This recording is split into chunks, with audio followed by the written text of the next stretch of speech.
Hi, what's up everyone? Magandang gabi po sa ating lahat. Magandang gabi po sa ating lahat. Magandang gabi sa ating lahat.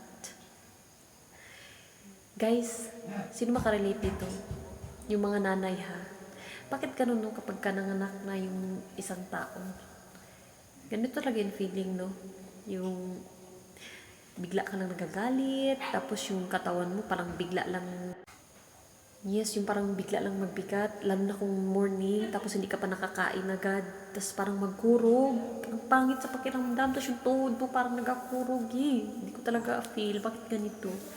Tapos minsan grabe yung ulo daw mabiak, tapos bigla lang ako magalit na walang dahilan.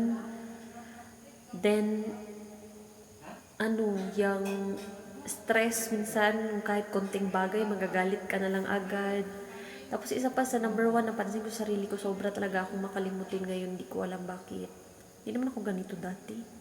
So start lang talaga ng anak ako, ganito talaga. Absent-minded ako masyado ba? Yun ako talaga. Sino makarelate dito? Siyempre makarelate dito talaga yung mga nakaranas ng mga mamis na. Kaya minsan, tapos minsan inaaway mo lang yung asawa mo na walang dahilan. Pero buti talaga yung asawa ko, alam niya na yung ugali ko.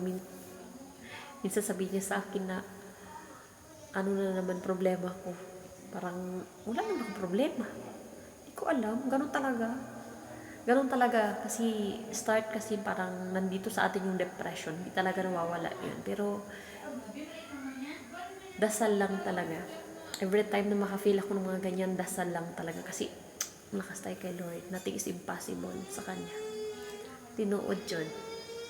God is good all the time.